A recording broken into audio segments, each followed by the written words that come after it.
Ladies and gentlemen, welcome back to the True Life Podcast. I hope everybody's having a beautiful day. Hope the sun is shining. Hope the birds are singing.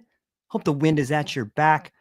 Ladies and gentlemen, Dr. Deborah C. Mash. She's not just a scientist. She is the space between the question and the cure, a translator between the language of neurons and the speech of the sacred. For more than 2 decades, with the full force of the National Institute on Drug Abuse behind her, she walked a razor's edge between chemistry and ceremony, between the morgue and the miracle.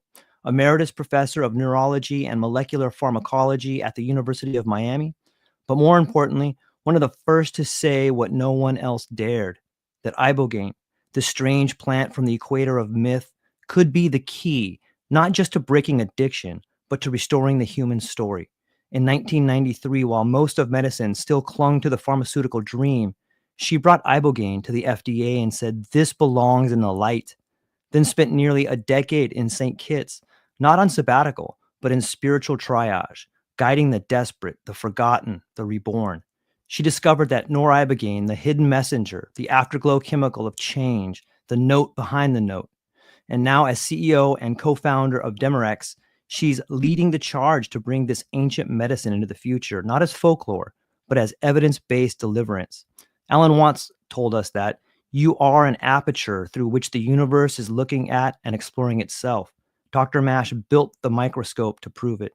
This isn't medicine, it's myth rewritten in peer reviewed journals. This isn't just pharmacology, it's the soft thunder of redemption under a lab coat. So lean in close, because when Deborah speaks, you don't just hear data, you feel the flame of a woman who walked into the dark and returned with a map. Dr. Deborah, thank you for being here today. How are you? That was quite an introduction. Thank you.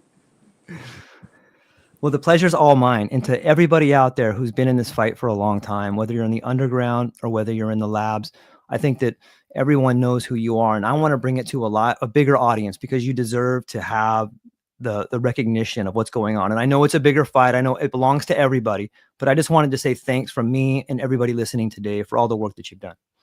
Appreciate that. So what an interesting day, right? A lot of things happening. Oh wow. No, it's a glorious day with the announcement of the Texas House Bill 3717. We have the first public-private partnership to launch funded clinical trials to make Ibogaine an approved medicinal product in the United States of America.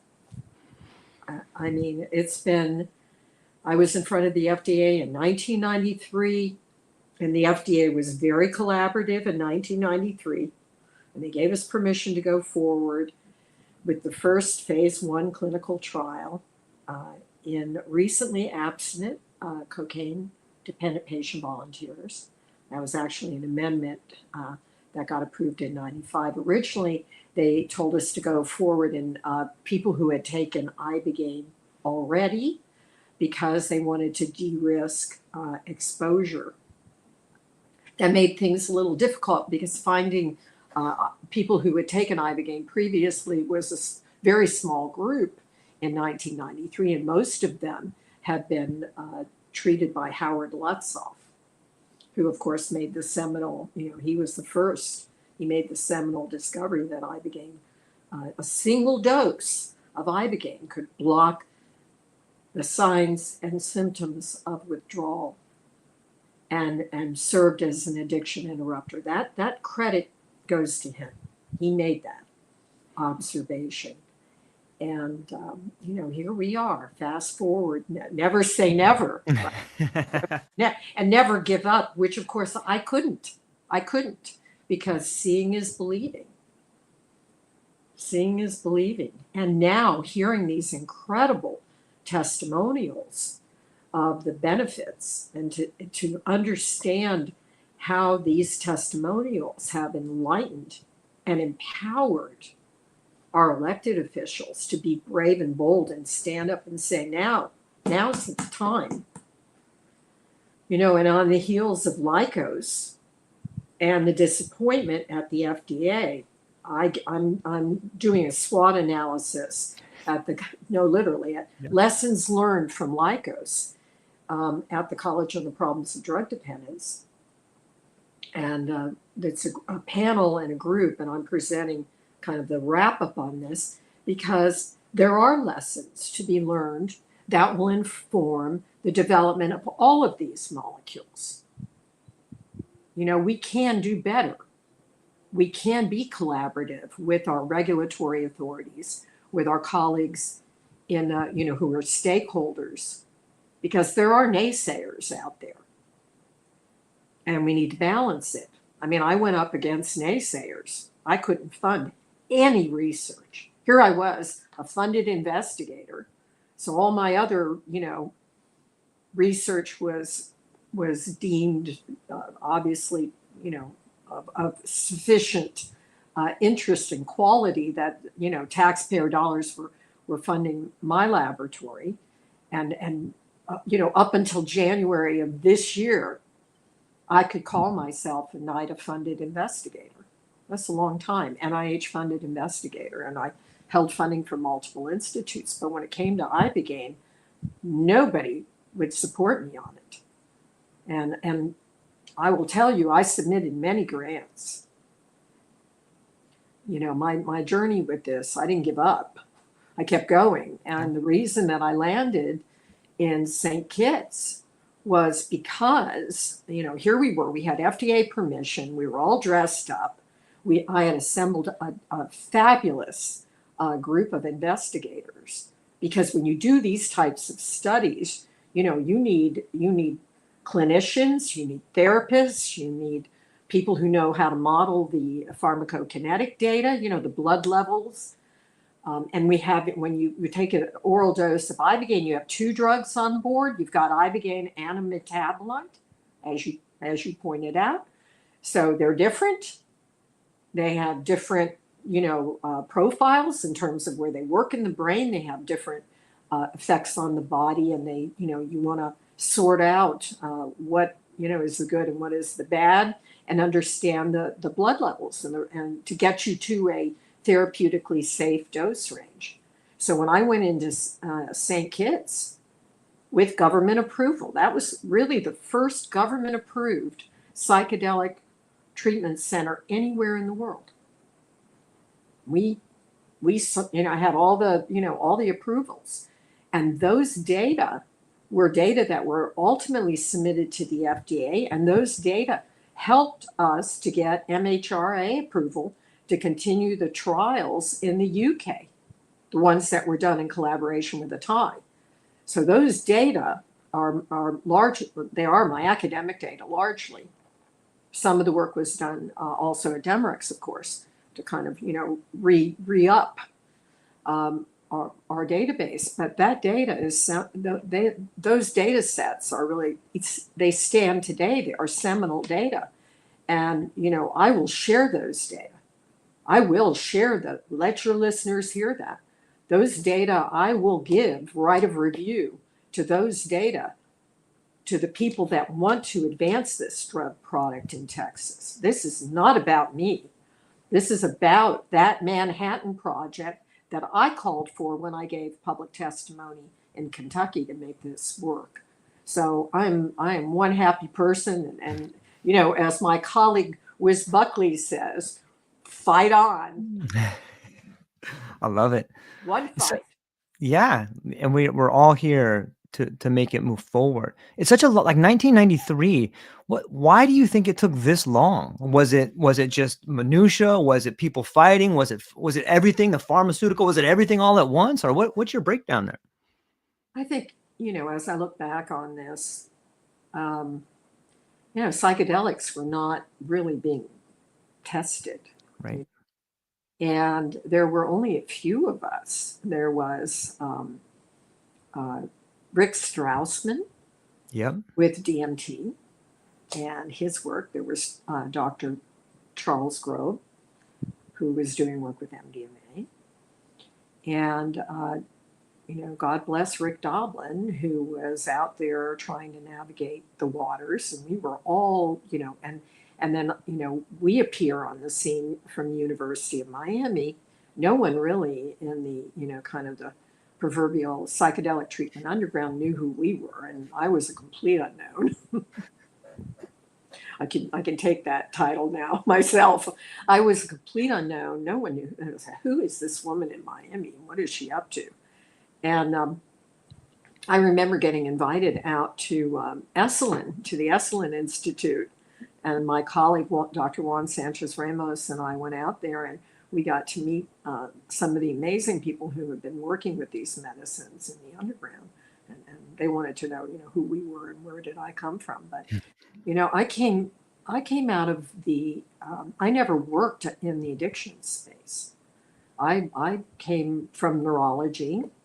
Addiction medicine is mostly psychiatry. I was running, one of the largest biorepositories of human brains donated for research in Miami, and working in Alzheimer's and Parkinson's. And we get hit with the cocaine epidemic in Miami-Dade. Mm. And it was, we went from cocaine and champagne, which was kind of cool, and party on, and to Right. something very horrible. Crack exposed infants, crime, people, just going from 0 to 100 in their addiction overnight.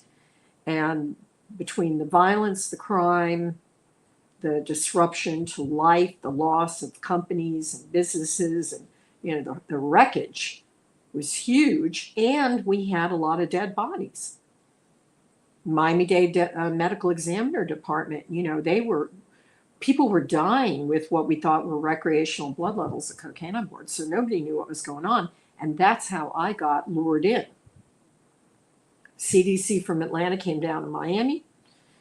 The doctors were all talking together, looking at this thing.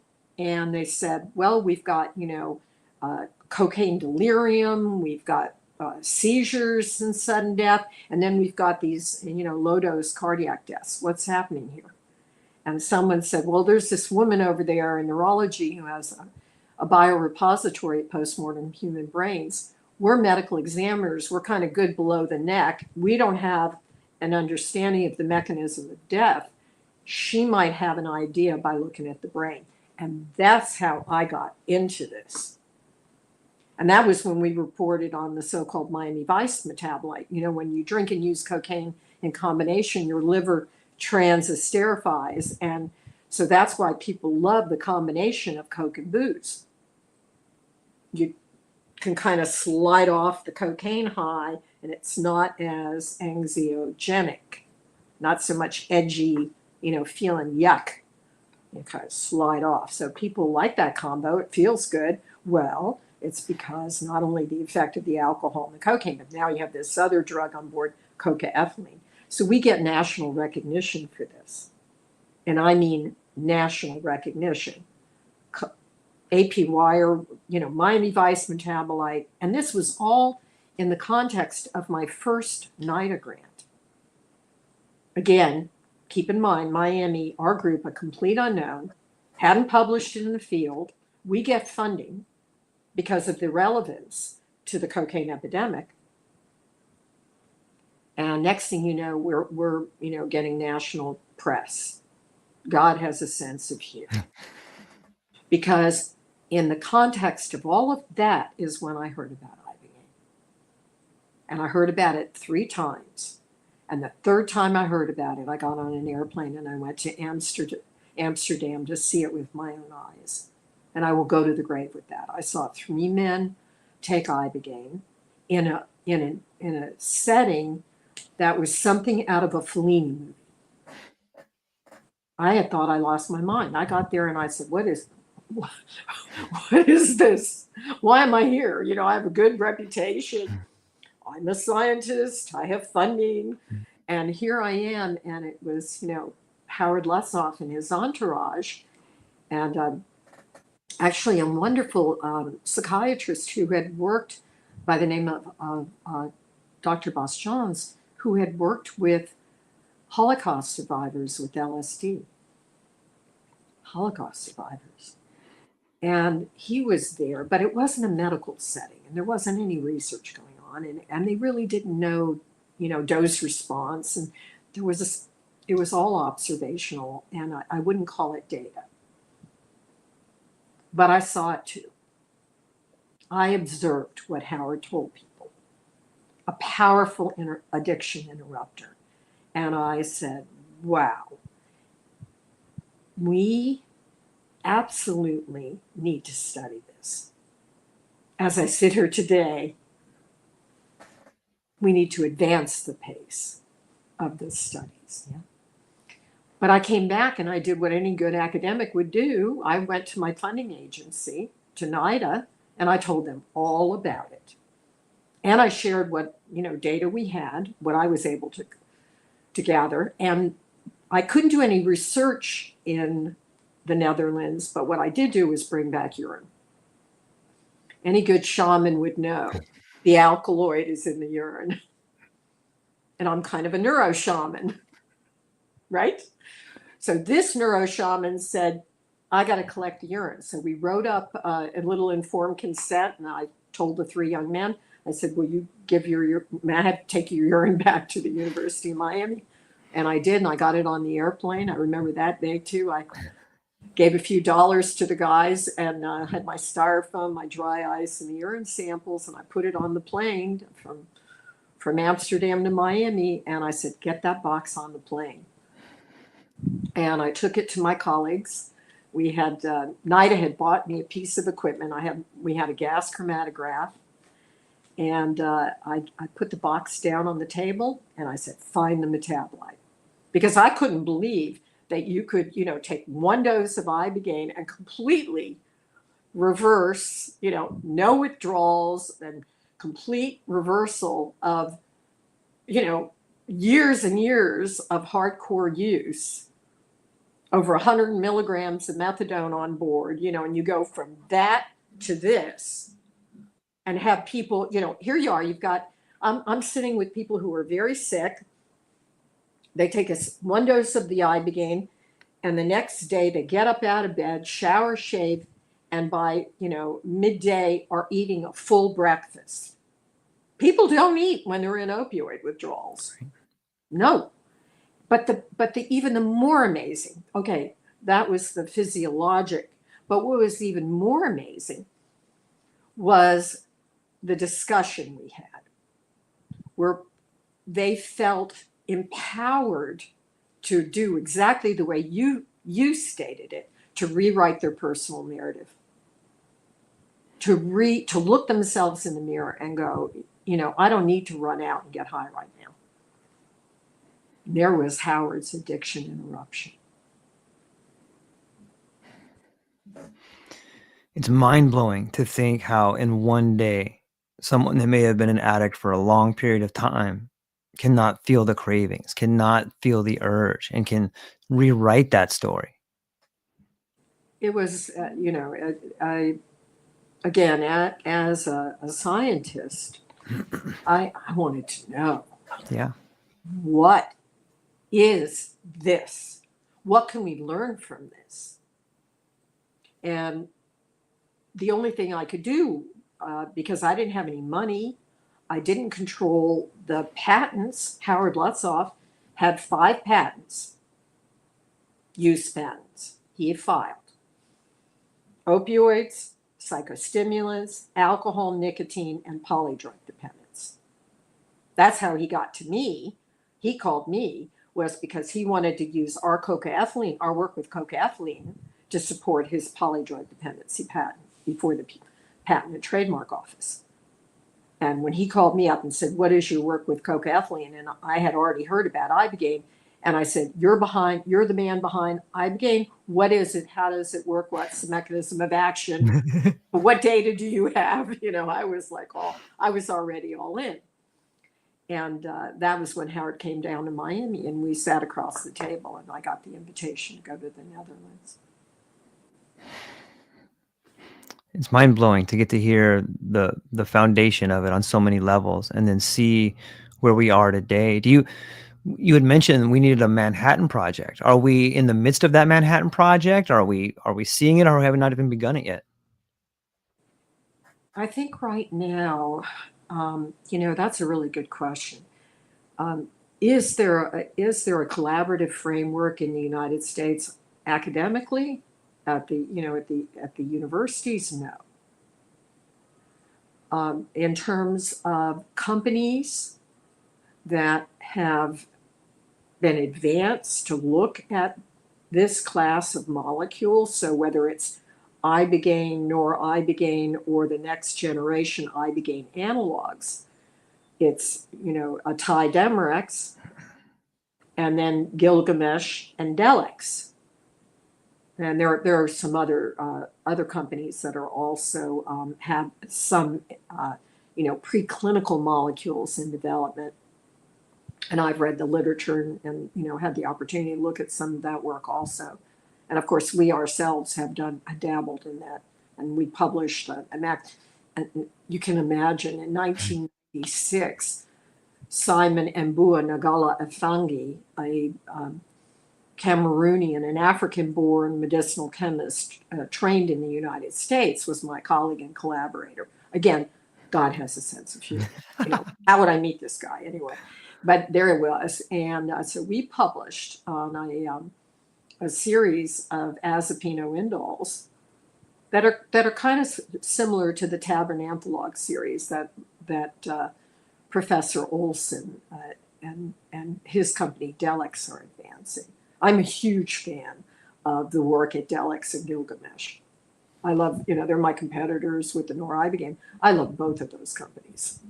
And I love the scientists behind them. They are brilliant. They are brilliant, and they are brilliant. I can't say enough good things about them. They are some of the finest scientific minds that I've ever encountered. And as an old woman in science, I get to say that. I get to say that, but I'm really proud of them, and so I'm very optimistic that, when you look at I have the book from Sandoz right behind me here, and you look at Albert Hoffman's work, it led to many blockbuster drugs, right? Yeah. The work that he did was, he made that pharmaceutical company. Is it possible? And I've had this conversation with Dalibor Samas. Is it possible that we can do something similar here? That this can be, these are lead compounds, Ibogaine or Ibogaine, and that there may be molecules here that can restore functionality in the brain for a variety of illnesses. That's incredible. That's incredible. And, we need this type of disruptive pharmacology. Big Pharma abandoned central nervous system. Yep. Let's name it. Yep. Oh, they're not interested. We've heard these stories. We know these stories. They had some really good molecules. I heard a story yesterday about this. And I think it was a Merck drug. It's not for the brain, but it was an interesting molecule that could have done something incredible for cardiology, and it got shelved because company reorganization, and we just want to develop blockbuster meds. And I get it, it's expensive to develop molecules, but we have not had new molecules come through. Look at the 44 drugs approved by FDA last year. Two for CNS, one Karuna's molecule, M1M4 muscarinics for schizophrenia. We knew when clozaril had activity at on the cholinergic receptor subtypes in the striatum. We knew that. We had that going in my lab. In fact, we were doing assays in the test tube, with that molecule and looking at muscarinics. That work that was spearheaded by that drug company and Stephen Paul, actually, who was on the board of Demerex when we first started. Should have kept him. Oh, yes. Is a huge success story. And wonderful for schizophrenic patients who have not had, more and better molecules. So great for that. And then the other drug that was approved, was another in the same category for Alzheimer's. And we still don't have, disease modifying treatments for Alzheimer's, despite all of the, and again, as I mentioned, I started in the Alzheimer field. My dissertation research was published in Science on the cholinergic nervous system. That's where I began my journey in the field. So with all of that, with all of my human experience and sort of corporate knowledge of how things work, it's time for us to kind of take back the mental health issues in our country and to force the hand. And I think, back to your question about the Manhattan Project, I think this opens the door. I think the leadership of Brian Hubbard, which is absolutely stunning. I mean, I got to know him in the context of Kentucky. He's a force of nature, no doubt about it. He is a force, and that's a man on a mission. And I can deeply respect that and have an attitude of gratitude when I think about Brian Hubbard. He's a gift from God. I think that the groups will come together. I think this is going to force the NIH people, my friends and colleagues up there, to take a second look or third look or fifth look at this and want to be part of it. I expect that will happen. I think the stakeholders in addiction medicine, many of them have been proponents of this, but they kind of hang in the shadows a little bit. Do you know how many doctors tell me? I had a patient who went to Mexico. I hear it all the time. People will call me on my cell phone, family members. I get cards, letters, and flowers on Mother's Day for people who have gone and taken Ibogaine. Not necessarily with me, but people who thanked me and said it was your research that made me believe that this might help my loved one. That, I come to this with incredible humility. And when I hear the veterans' stories, I choke back tears. And, I try to talk people out of it. You can't go to an unsafe setting. I mean, that's me. I've always been, the kind of, can only take this drug. And by the way, you can only take this drug under full medical monitor, and you have to. It's an investigational medicine, and you got to have people who really know how to use it. And there's been a lot of the reason that we got. I think part of the backlash, the dark side of Ibogaine is that people, some well-meaning and maybe some just in it for the money. That's between them and God, will, set themselves up as knowledgeable. And then people go into these settings and they don't have a doctor.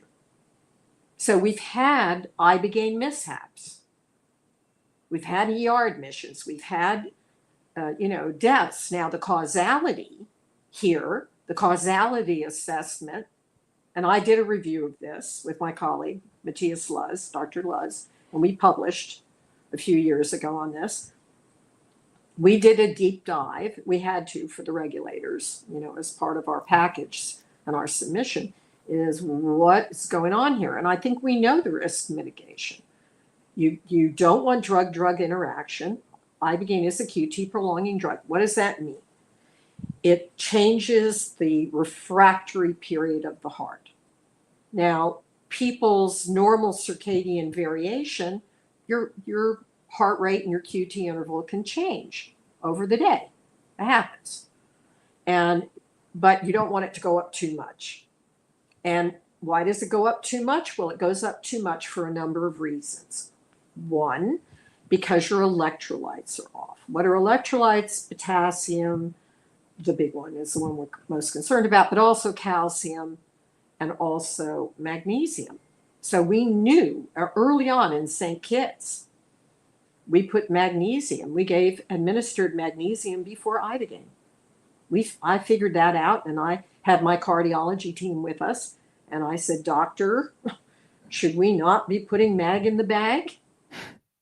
mag in the bag. And I've told everybody, no Ibogaine without mag in the bag, but it's the first line of what you would consider, what an ER doctor would consider. I quiz people when I go to these Ibogaine clinics. I give everybody an exam and scare them. I like to do that. It's kind of mean, but I do it because you don't want to mistake. And most of them come back with the right answer, and that's great. And we 287 people went through St. Kitts, and we didn't have deaths. Nobody went to the hospital. And we watched the telemetry. We watched cardiac telemetry on every single patient. But that's going to be the concern. That's the concern. No one should, you don't want to have a cardiac arrhythmia that's going to advance to ventricular tachycardia and then more severe life-threatening arrhythmia. No. But having said that, I assembled a premier group of cardiologists, ex-FDA, one of the leaders in the field. I have had more cardiologists around me and learned more cardiology than I ever thought I would do in my entire lifetime. But I brought in the experts, and what the experts told me from the very beginning here, I said the risks got to outweigh, the benefits got to outweigh the risks. The risks can't dominate this discussion. We're not going to get through the FDA or any regulatory agency. And they said to me, no, this can be done. And given that, addiction is a life-threatening disease, and the cost to society is trillions, and the projected numbers of people who will be addicted if the trends keep going are going up, and the percentages are going to be incredibly bad for society in 2050 if it keeps going the way it's going, that we need to be radical. We need disruptive pharmacology. We need to think outside the box. Many drugs that could have been blockbuster meds were taken offline because of the so-called E14 guidance. This below the regulatory level of concern. You can only go up 10 milliseconds. We need to rethink. But we can have that discussion, and I assure my listeners and my colleagues who are going to be, working on this Texas initiative, that the FDA will be collaborative. They have always been collaborative with me. You do what they tell you, you work in collaboration, and they'll open the door to this. Yes, they will. Yes, they will. I've had the privilege to speak to not only the FDA, I've been in front of the MHRA, the UK equivalent of the FDA. I've been in front of European Medicines. I've been in front of the Israeli Ministry of Health, and I've been in front of Health Canada, and we've been in front of MedSafe in New Zealand.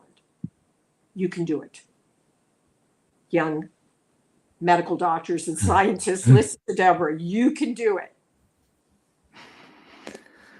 It's so inspiring to hear. It's when I think about the addiction model we have today, it almost seems like we have addiction to cure addiction. You start looking at some of these pharmaceuticals and you look at the industry that's built up around it. Like that part seems like it might be the hardest part to break, is the fact that there's an industry around addiction that feeds it with other addiction. Well, that's, the substitution therapies, right? Yes.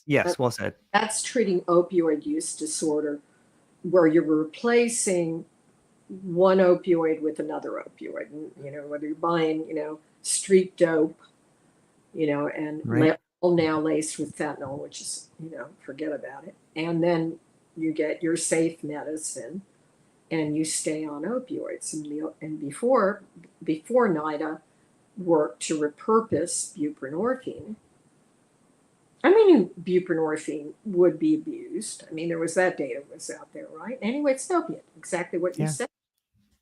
And it's a revolving door for patients, right? Because they go, they're messed up, and then they get some help with buprenorphine. They get stabilized. What do? They come off the buprenorphine, go back out, and start using again because you haven't dealt with the underlying disorder. Addiction is an acquired disease, right? If you never pick up drugs or alcohol, you're not going to get addicted. But not everybody who does use drugs or alcohol does get addicted. So some people don't have that, that unleashed changes that go on in the central nervous system that put them at risk for this. And many people self-medicate. I mean, we know comorbidity with depression, anxiety, trauma, Gabor Mate talking about, the trauma. Yeah, we did that. We looked at our patients in St. Kitts and my God, did they light up the scoreboard on risk factors? I mean, it's serious. These were people who, St. Kitts, had failed the standard of care, right? So, a lot of that, and again, that's the testimonials with our veterans. Think about it. Multiple deployments. These are many of our veterans, are the really true, my God, heroes that, served this country and, had multiple tours of duty. Iraqi freedom, enduring freedom, et cetera, et cetera, et cetera. And the stress, my flyboys, the stress that they go through, these Top Gun pilots, and these are brilliant human beings, but they also come with their own baggage from childhood and everything else. Put it all together, come back home, and you start drinking and drugging to self-medicate. Your family life is disrupted. All the it's the way they describe it is just amazing. And then the exhaustion, they can't manage it to the point where it's so painful that they opt out. And that's why we have all this suicidality. And it tears me up. It tears me up. My father was a recovering alcoholic. The only thing is he never recovered. He white-knuckled sobriety. And he died at 56. And I can tell you, I think he committed, I think he chose death. I was in college. I was 21. And I don't really like to think that way, because I always thought he would choose me over alcohol. I always thought if I was a perfect daughter, that he would choose me, and not choose death. And he chose death.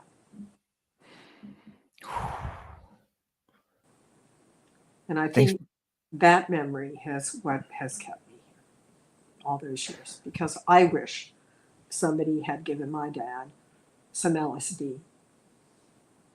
Back then, that was around, and there was no Ibogaine anyway. But LSD.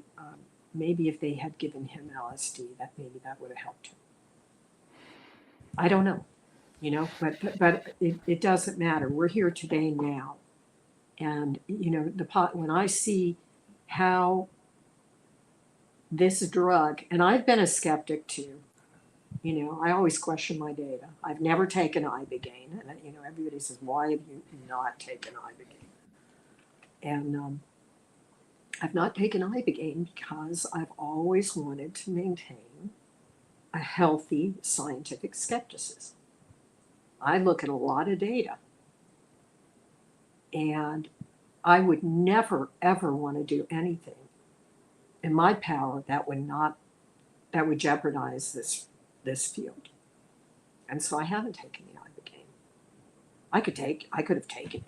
People would offer it to me. Yeah. We're going to give Dr. Mash Ibogaine, but to this day I have not, and it's because I really want to maintain objectivity. I want to see this get to patients.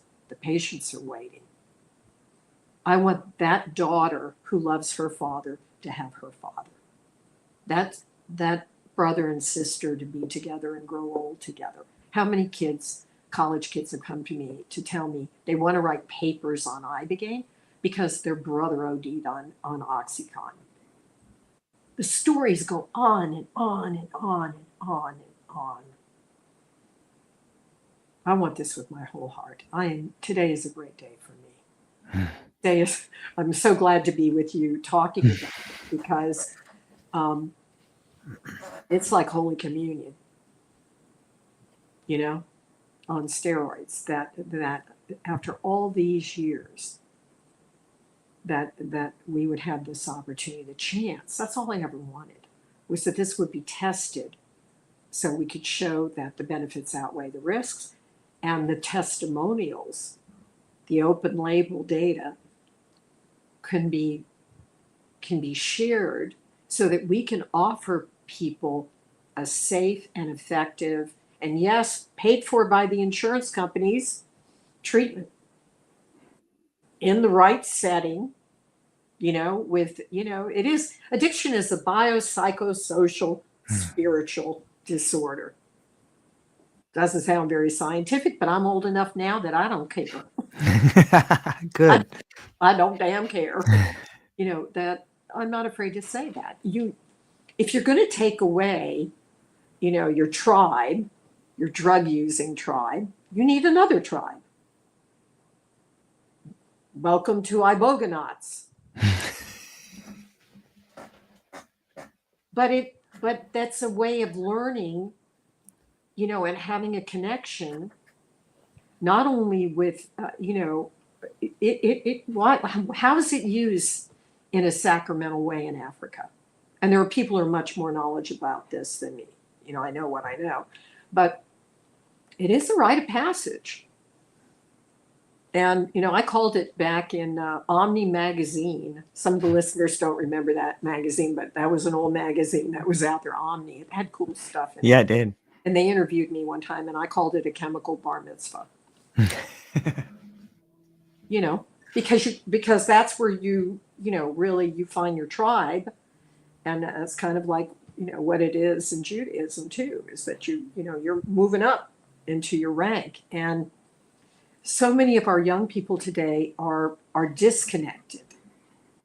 We've become more isolated, more disconnected. We need to find, that's the excitement for me too, with looking at, when we used to do groups. So we would have a group meeting of the patients, and some of the patients were cocaine users, some were alcoholics, some were, polydrug dependents, and many were opioid users, and wanting to undergo successful detox. And when my therapists would have their Ibogaine group meeting, it was profound. It was incredible. And I stayed away from it because I'm not a therapist. So I knew my role was over here, go check the crash cart, Deborah. That was my job. And make sure the charts, all the data are in the chart.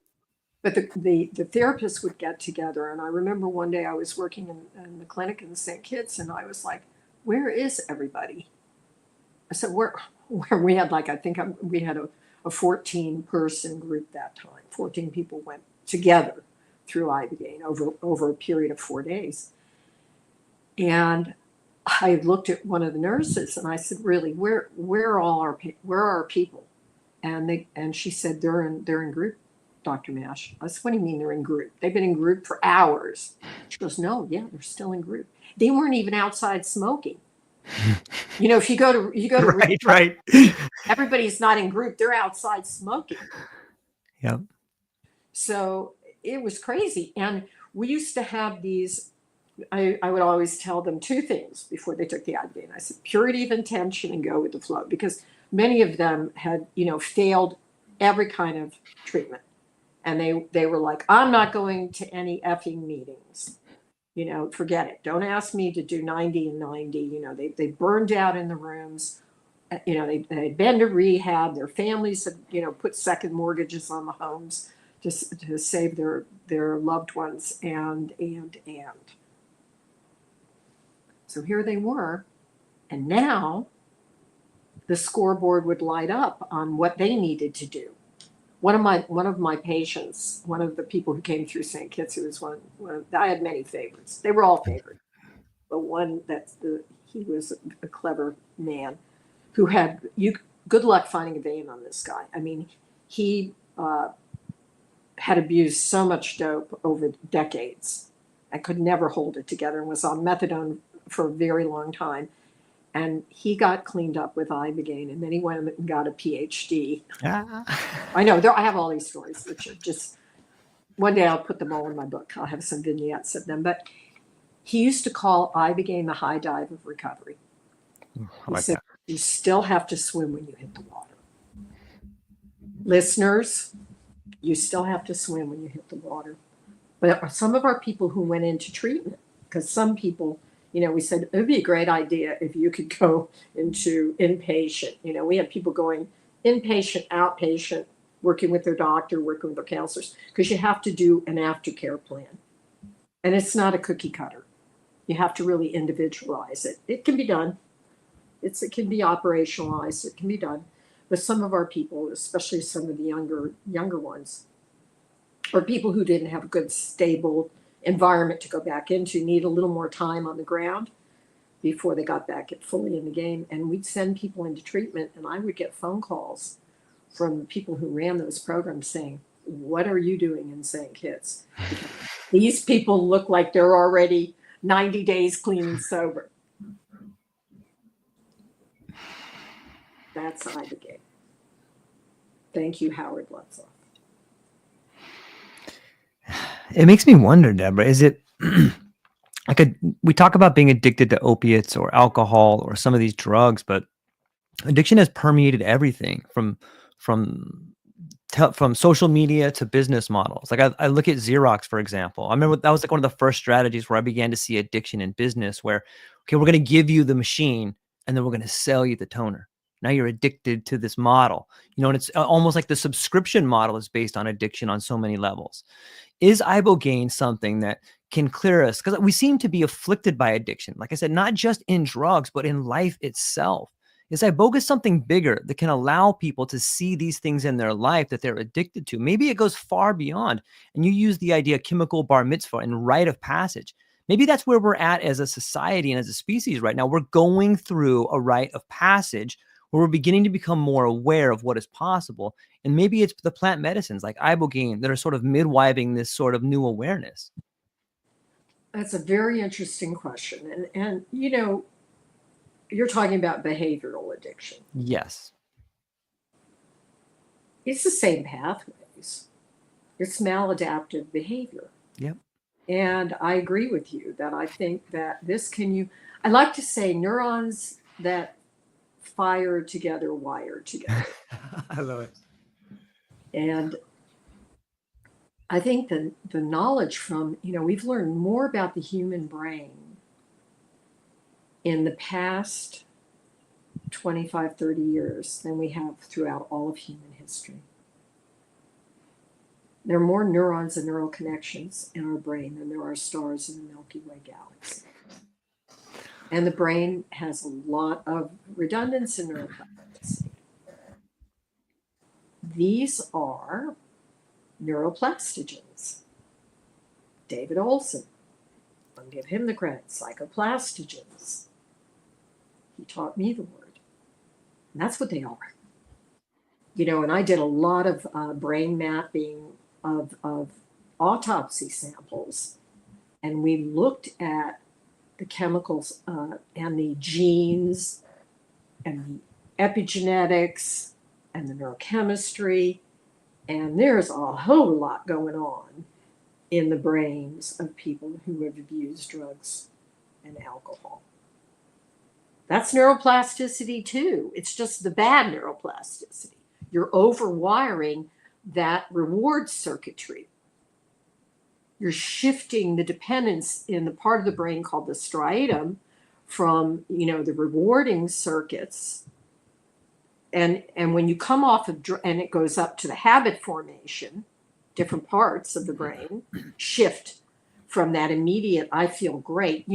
When you get up in the morning and you're like, game on, that's your dopamine, right? You're ready to go out and get reward from the work that you do. So your endogenous circuit in the brain is working. And that's drive, motivation, and affect. How you feel and what are you going to do today? You know, get in the game. When this gets hijacked by drugs and alcohol, you're relying on that quick fix. And people chase that memory of that high. I feel normal. I don't have the anxiety. I don't have the social phobia. I'm not depressed. I can move around. But then it goes, you burn it out. When we looked at some of those signaling pathways and comparing the reward neurons with the habit formation neurons, and guess what? It shifted. So you had, it looked like it was burned out, and the habit formation was lit up like a Christmas tree. So overwiring here and lack of signaling here.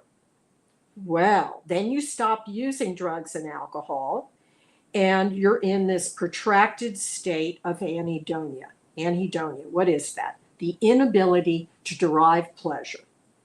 You don't get the reward. And that's why it's this protracted, and unless you've experienced it, you don't understand it. And you're in a black hole. You're in a black hole and you can't climb out. And now we tell you, stay sober. Don't use. Just say no. Don't work. Because in the back of your mind, your brain is going, just one more cigarette, one more Oxycontin, one more crack rock, one more hit of dope, and I'll feel okay. No, you're not going to feel okay because you're going to be bang zoom, you're back out using. But that's what's going on up here. So what appears to happen here is you're getting that disconnect from that. You're feeling good. You're getting rapid, changes in the depression, a reset, this neurochemical reset everyone talks about, including me, this reset through the polypharmacology of Ibogaine and Ibogaine. And then you're turning on growth factors. And one of them is the factor that regulates the neurotransmitter dopamine. So you have the serotonergic psychedelics that work on that circuit, and then you've got the Iboga compounds that act right on the dopamine circuitry of the brain. That's the addiction loop. So yeah, addiction can be behavioral, and there are maladaptive behaviors around drug seeking or buying junk on the internet that you don't want. Get another box comes in and you go, what am I, And when did I get on this subscription model? Yeah. I was glad to see that they had that app where you could cancel all your subscriptions, because it happens to me too. Yeah. Yeah. No, well stated. I love it. I want to shift gears here. I got a bunch of questions that are kind of stacking up for us, Deborah. Are you ready to field some questions from the greatest audience in the world? I am. Okay. First one comes to us from Ranga Padmanabhan, my friend from Canada. Ranga, reach out to me. We need to catch up. He says, do you believe that Ibogaine contains an intelligence? Not metaphorically, but functionally. And if so, what language have you learned to speak with it? Oh my God. That's the plant teacher idea. That's a beautiful question. Thank you for that question. Again, I've never taken the drug, so I haven't spoken to the plant. People who have taken the drug sometimes will give me messages. And you know what? I actually listen to them. So yeah. I honor that.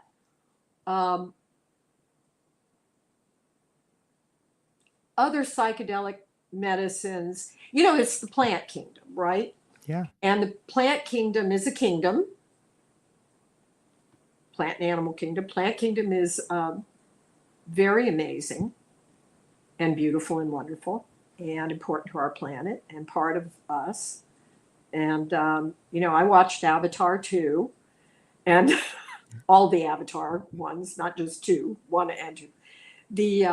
I watched Avatar, and that idea of the tree of life and all of that. I get it. I mean, as a scientist, I have no idea what that language is, except that I think plants talk to the insect kingdom through alkaloids that Yeah. they have, and they talk to us through it too. And it's just fascinating to me that these so-called psychedelic, these neuroplastogen molecules that come from Mother Nature. I mean, Mother Nature gives us addicting things too, right? Yeah. Cocaine, opium, nicotine, I remember there was a comedian who said, who was it?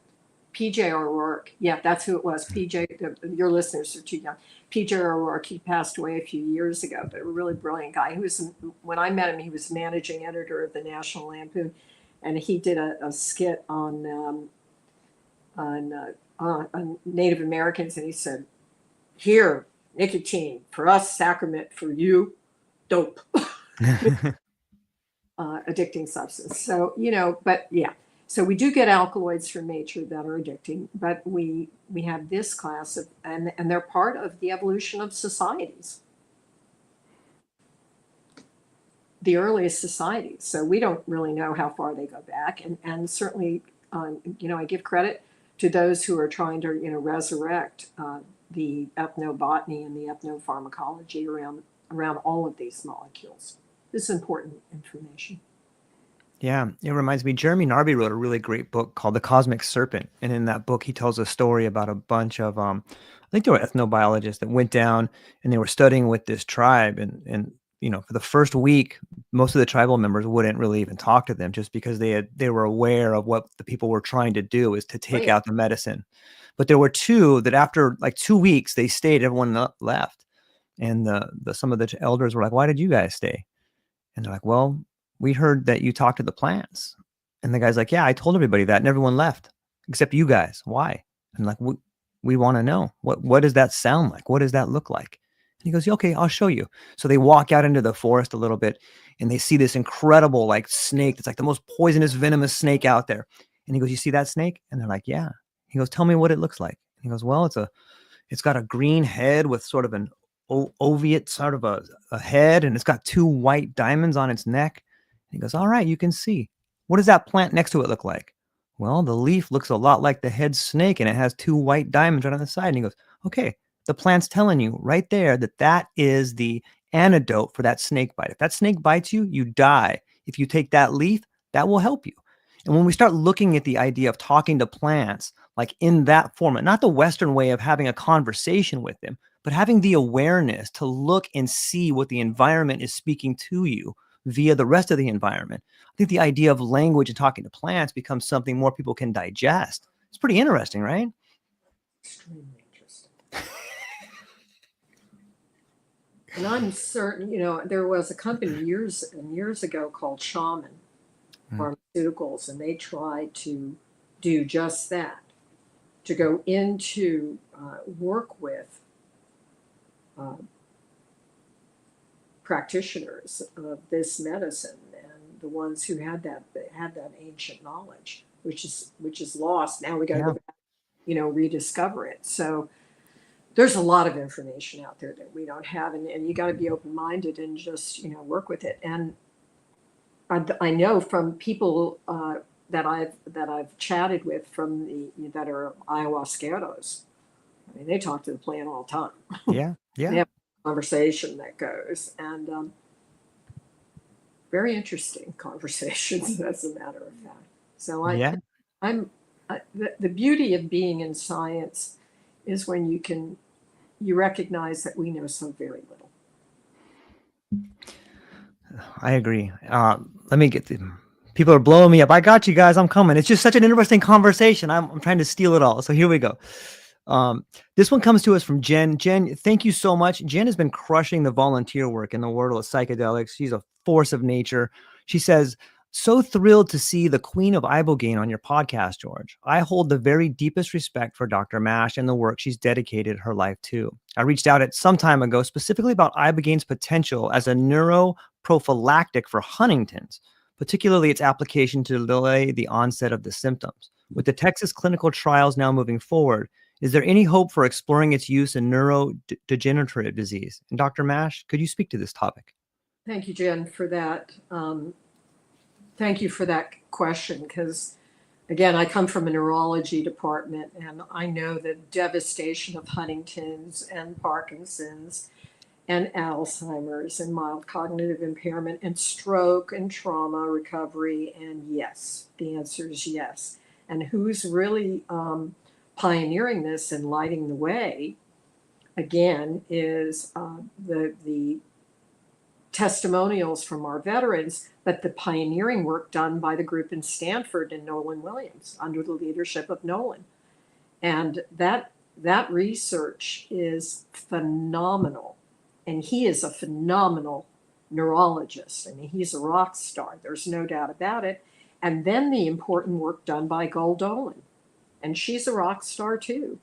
And both of them are really championing these indications. And wow, wouldn't it be magnificent if we could slow the progression or help to the Huntington's disease acts on the striatum. Drug addiction affects the striatum.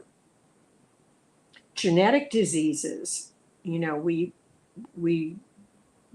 just scratching the surface on how to do that. And Huntington's is a genetic disorder. If there was some mechanism that would allow this, that could slow the progression, that's a disease modifier. And I mean, I think that we will see this. I think that that's again why it's so exciting working with the veterans, because they have, many of them have TBI, traumatic brain injury. And I think this is why my colleagues, both Gul Dolan and Dr. Nolan Williams, come from neurology background, as do I. So I love that question. I'm very excited about it. And, Wiz Buckley asked me that on his podcast, Dr. Nash, if you were diagnosed with, early onset Alzheimer's, would you do psychedelics? And I think the answer is yes. Just saying. Yeah. But we don't have the clinical trials. We don't have the neuroimaging. We don't have all the science that goes with it. We need the biomarkers. And Nolan Williams is, hot on the trail of biomarkers in the brain. I'm waiting. There are more data sets that he needs to publish. And I want him to be funded, and I want him to get going, because he's really leading the way. The group at Imperial College in the UK, David Nutt and all of his colleagues over there also, Carhart Harris, brilliant work coming out of his group in neuroimaging. So I think, they're again, back to the Manhattan Project, is that I put addiction in with the neurology because that's my background. Yeah. And look at it as an acquired disease, look at it as, a neurological acquired disease, and then think about what are some of the other spin-offs for really developing a class of compounds, be it Ibogaine, noribogaine, or the next generation molecules that are going to be disease modifiers to brain. Wow. And that goes back to your question about, addiction and substitution therapy. There's a great quote from Herb Kleber. Dr. Kleber from Columbia University was the medical advisor to Bill Bennett. He was the leader, but the leader of addiction medicine. And he passed away a few years ago. And he said patients need to stay on methadone precisely because we don't understand how to modify the acquired disease of addiction. Maybe today we have disrupted pharmacology to help do that. Yeah, I think it's on the forefront right here. And I think that a lot of the work that you've done and so much of what's happening in the world is hopefully leading us down that road. I got another. This one's coming to us from Desiree, and I know Desiree. Desiree, you're a beautiful human being. I love you. Her daughter died of a fentanyl overdose, and she says, how would you explain Ibogaine to a child?" Oh, God. I'm sorry for your loss.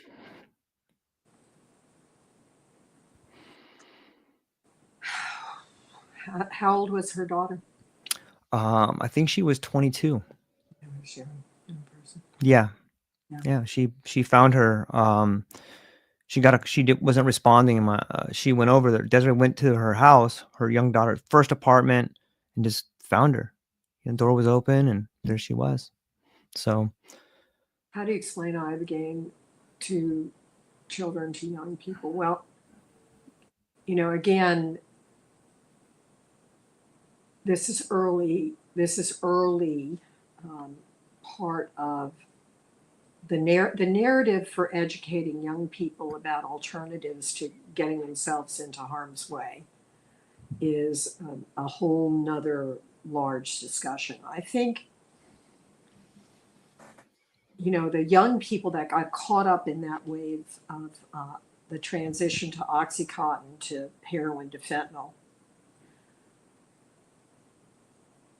were just swept up in that wave. And I have my niece who had a stroke on birth control pills after the birth of her child. And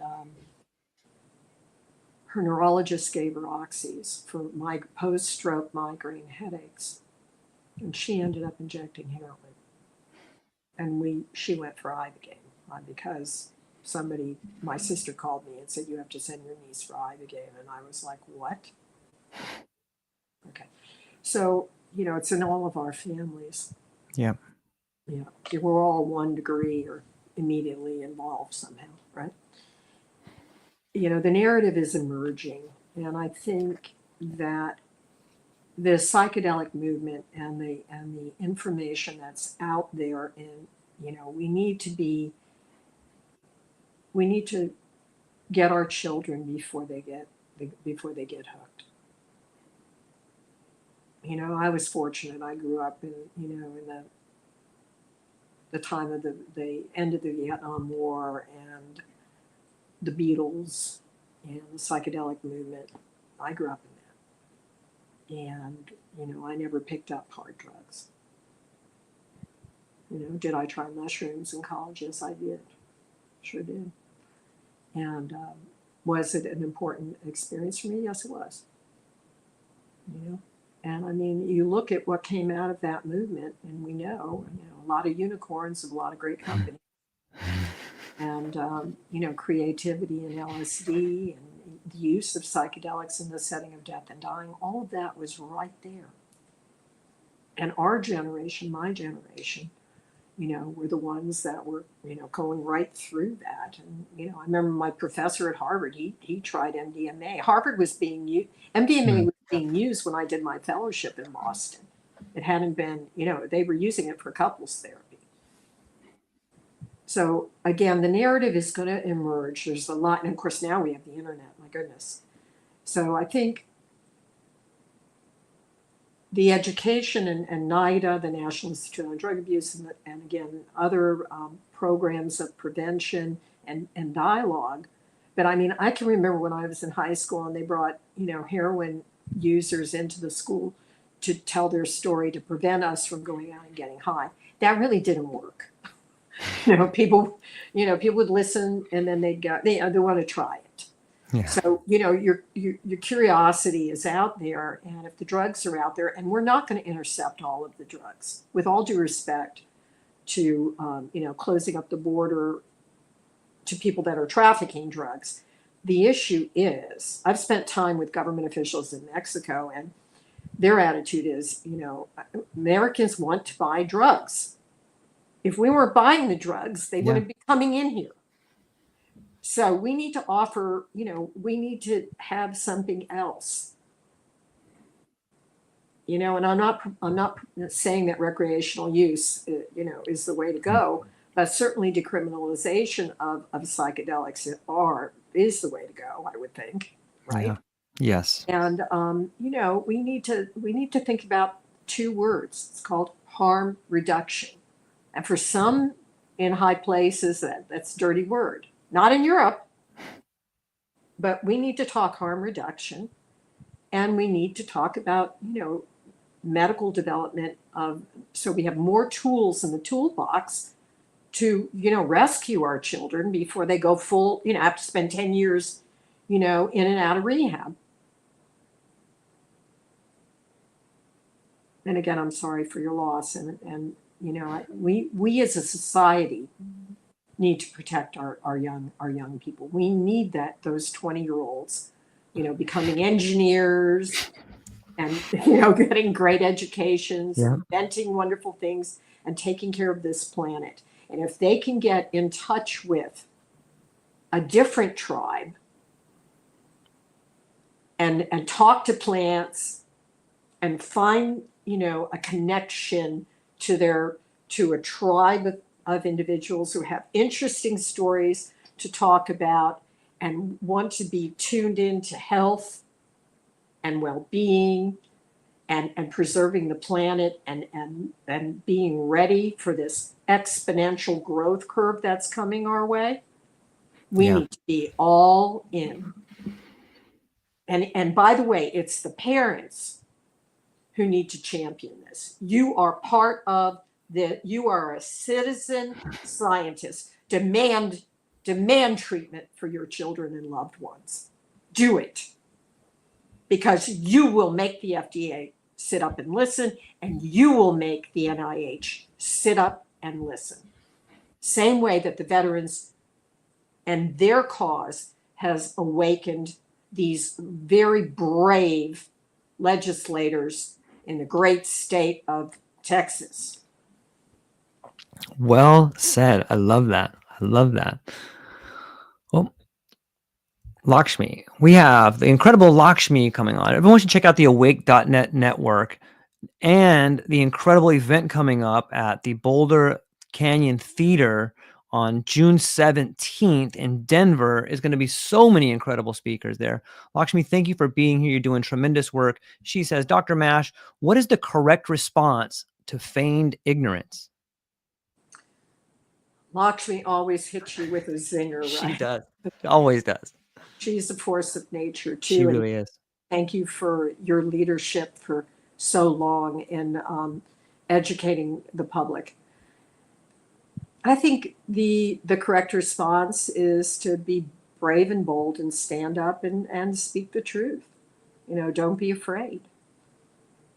And certainly, I mean, I'm old enough now that I'm not afraid. Fear is not in my repertoire of behavior. But I think there are a lot of conflicts of interest and people who stakeholders who have something to lose, and people are desperate now.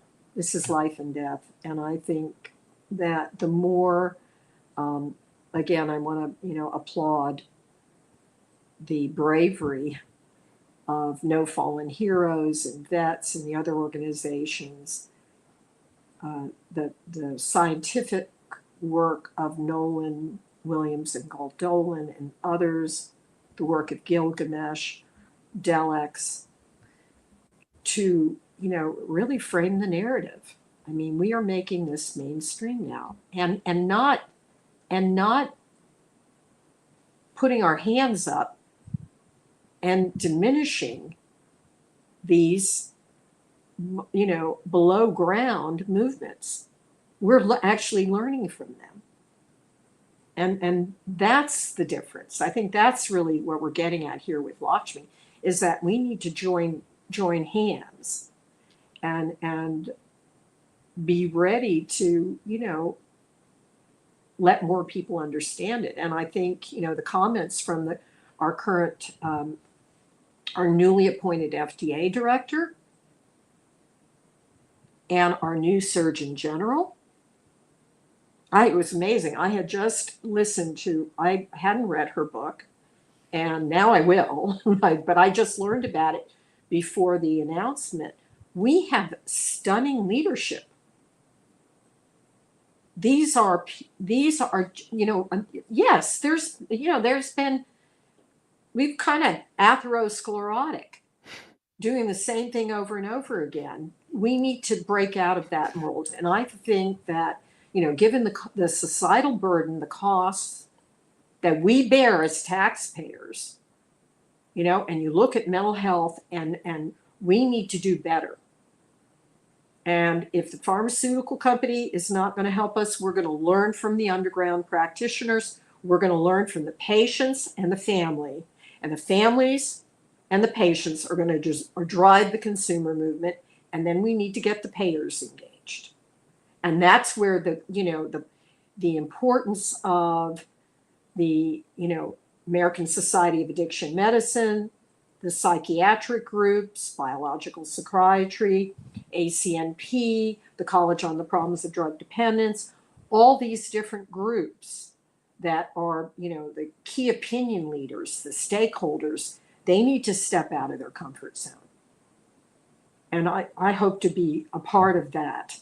I hope to be a part of that so that young investigators who don't want to stake their careers coming out of the box. I mean, I think we heard some of that at the Lycos hearing.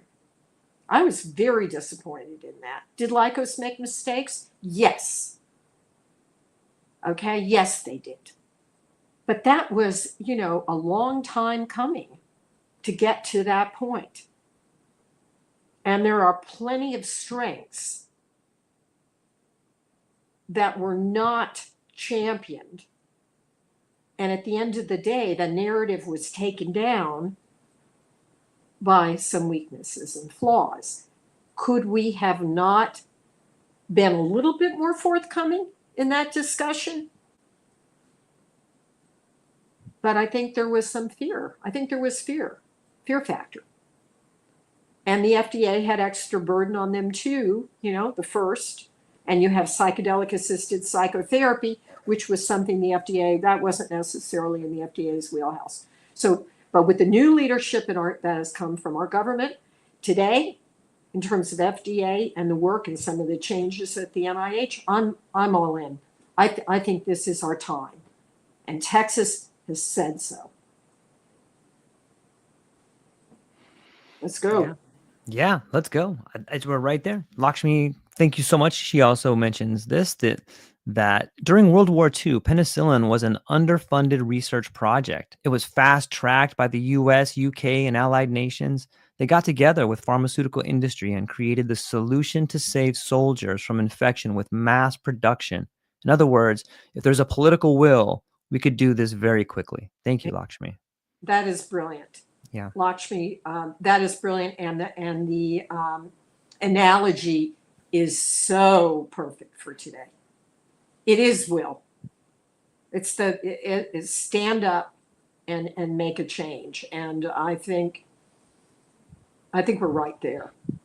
And I'm just, I couldn't be happier today. As I said at the beginning of the podcast, I'm so humbled and so grateful. And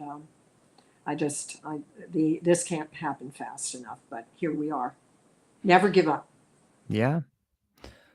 Clint Kyle's the incredible Psychedelic Christian podcast. Everyone should be checking him out. He's an incredible individual and has an incredible delivery. Great guy. Listen to the Psychedelic Christian podcast. He says, unfortunately, it so often requires that a profit model be established for a new form of treatment, not just prove that a new modality can promote healing. Yes. And many people have pharmaceutical stocks in their portfolios, and we invest in them. And it is the, investors want a rate of return on their investment. Commercial use drives the industry, no doubt about it. And I think that there's money to be made, but there's got to be an understanding here that we're filling the gap that the pharmaceutical companies is not addressing. There's no new products. right? I mean, Right. I don't even need to go into it. The drug products that are available, forget about it. And I've been doing this for a very long time. And it makes me quite angry that more molecules have not advanced. Okay. And why haven't they advanced? Why didn't I advance? You know, for money. Yep. It's the money. I was right there at the gate, but I needed the money. And in the absence of the funding, you can't do it. Clinical trials are hugely expensive. We just completed one, a multiple ascending dose study of Ibogaine, and we had our database locked. We're going through our data right now. Millions of dollars were spent for enrolling 4 cohorts and a placebo group, multi-million-dollar study. That's the problem. The solution is to have these public-private partnerships where there's an understanding that the payers, that's why the payers don't develop your drug if you don't know what the payers are going to think about it. You have to have an understanding. You have to know what your label's going to look like, in other words, early in the course of development. At the same time, the Veteran Administration can really accelerate the pace of this. And I believe that there will be a way for us not to, get this thing completely hijacked by greed factor, because it is exactly what Lakshmi said. You've got to bring the people to the Manhattan Project table. And who's got to sit there? It's right in the House bill 3717. The payers need to be engaged from the get-go. And please pray for us, my friend who just asked the question, that we can rise above the greed factor. Yes. It's well said. I think we can. Just the amount of traffic I see coming through. It's time. Who do we got here? This one's coming from Betsy. Betsy says, "What did the morgue teach you about miracles that the laboratory could never explain?" These are wonderful questions, and thank you for that. Well, yeah, that did teach me something. You're absolutely right. Yeah, death doula, right? When you deal in the setting of death and dying, and I went from elderly people who had died with Alzheimer's and Parkinson's to standing alongside of medical examiners performing autopsies on young people, and to seeing their personal belongings on the gurney. It was not lost on me. And just the respect for life, and understanding how precious it is every day, every day, every day, every day. And I don't feel that death is final. I think you just change the channel. Yeah. Only my psychedelic friends know what that is. Yeah, without a doubt. You kind of, what is Dr. Mash talking about? But I think it's to change the channel. And it was, I handled a lot of, and taught people how to handle a lot of, participating in autopsies. And every one of our donors, our brain donors, people who donated their brains for medical research, it was so, we called it the Brain Endowment Bank because it truly was an endowment. It wasn't going to serve them. It was a gift that would help their children and their grandchildren. We took that. I was a fiduciary. That was a contract between our program, University of Miami, and our donors. And our donors believed in the mission, and they became part of it. And I was very proud of that work because we provided donated tissues to laboratories all around the world, academic and industry laboratories all around the world, our tissues. That was the way we honored our contract. And for us, it was a spiritual contract. I mean, the bodies came in, we did the removals, we sent out our donors with grace and dignity. But treating those donated tissues as really, I was a brain banker. That was our currency, and that they became part of the the the knowledge. Because we learned everything about our donors. It was a great detective story. We've learned not only about in health, the brain with normal aging, and in health and disease. And we collected a lot of information from our donors before they died, and we collected information after death, and we worked with the families, and all of that information, that phenotyping, allowed our researchers, not my lab also, but other labs all over the world, to be able to advance the research. And with the genomic revolution, that was pretty outstanding. And I was part of the GTEx project, the Genotype Tissue Expression Project. We biobanked the brains for that program. That's one of the most well-cited research on the planet. And that was that was a great program from the NIH. What an honor to be part of that. I mean, our laboratory was kind of taken over by that, but I'm so proud of that. Those citations, we have that spearheaded so much fundamental research on genetics, and not only of the brain, but also of other, organ systems. So it was funded by multiple NIH institutes, cancer, mental health, a little bit of addiction money went in there, but I mean, it was a lot of different groups that were involved in that. And that was the ability to, donate tissues, eyes to give sight, organs to give life. But people hadn't thought about donating your brain for research. And I was part of that campaign very early. And that was great work too. And I was really, again, blessed with that. And being next to someone who had, died, and to witness death. And it makes you just love life all the more. Yeah. No one ever thinks about that. Like, no, you don't think about donating your brain to research, but the amount of knowledge and well-being and potential outcomes for people later in life, like, it's truly giving to the next generation on so many different levels. It's mind-blowing to think about. I want to, this is a great question. You've walked between morgue and miracle.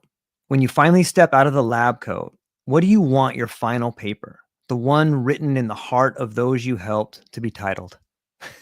Oh my God. I got the best audience in the world.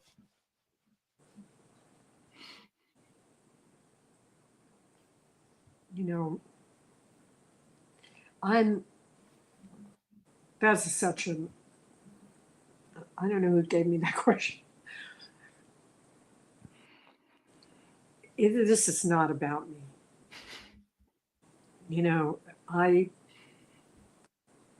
I want this to be done.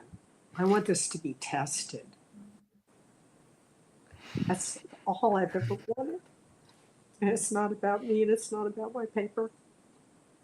And if we learn that this drug does what we all seem to think it does, because there's an awful lot of open label science out there, right?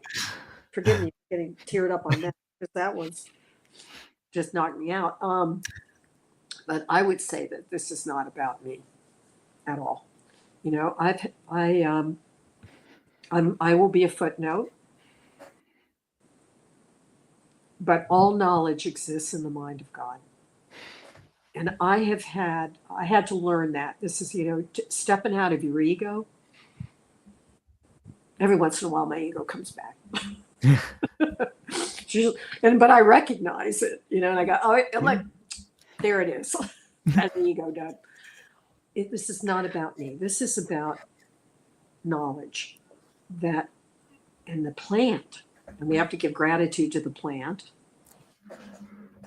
that the molecule that we've learned about that can save lives,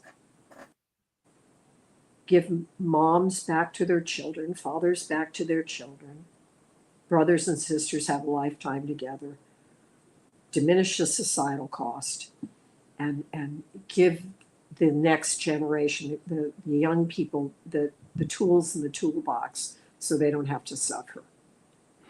And if we can learn something about this that can, I used to talk about healing the brain and healing inner wounds.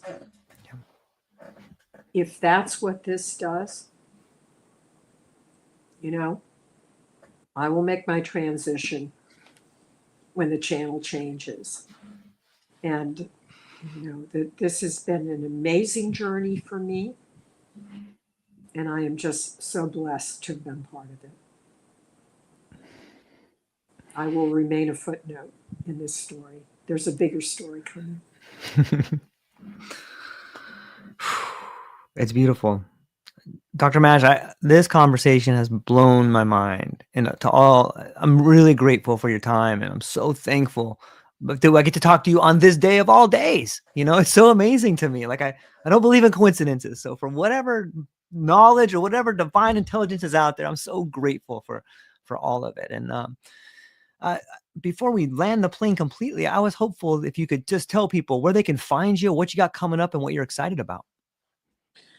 Anyone can find me at info@Demorex, or you can email me at dmash@miami.edu. I still have my email from the University of Miami. They've left me with it, and I'm grateful for that too. My university position there as an Emeritus faculty member. Demorex is, as I mentioned, we were just writing up our clinical study report. So we will be providing some top line results on our multiple ascending dose. So these are people, when you microdose Ibogaine, you're dosing noribogaine. We didn't talk about that. That's another show.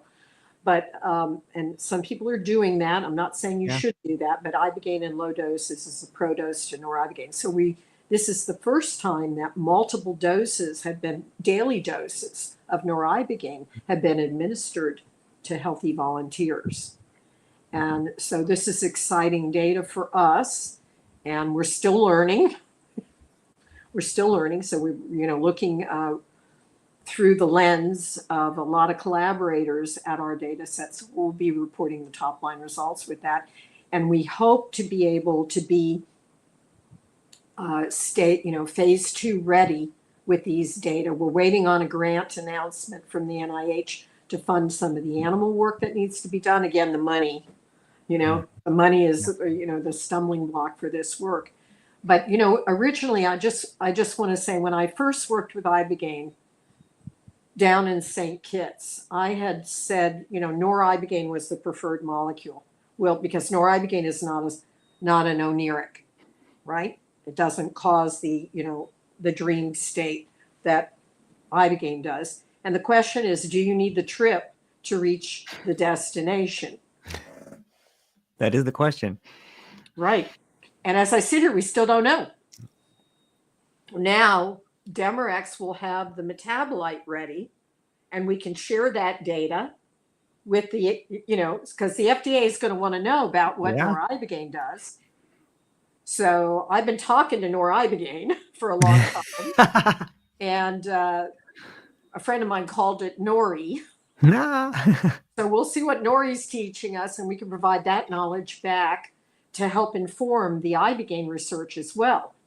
Because you have high levels of noribogaine in the blood when you take a flood dose of Ibogaine. Noribogaine, high levels when you take a flood dose of Ibogaine.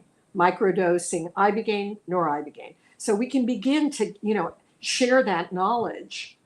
And I finally got to the point where I said, why not allow patients to have the Ibogaine journey, have the oniric experience, have the beneficial, break the cycle of addiction with the Ibogaine, and then to be able to follow, to keep that window that Goldolan describes, that psychedelic window open a little longer, because we know Ibogaine has a long half-life and washes out over time. And if Ibogaine depots in the body, you've got a slow release to Ibogaine. And I know that you could measure Ibogaine 3 weeks in the urine.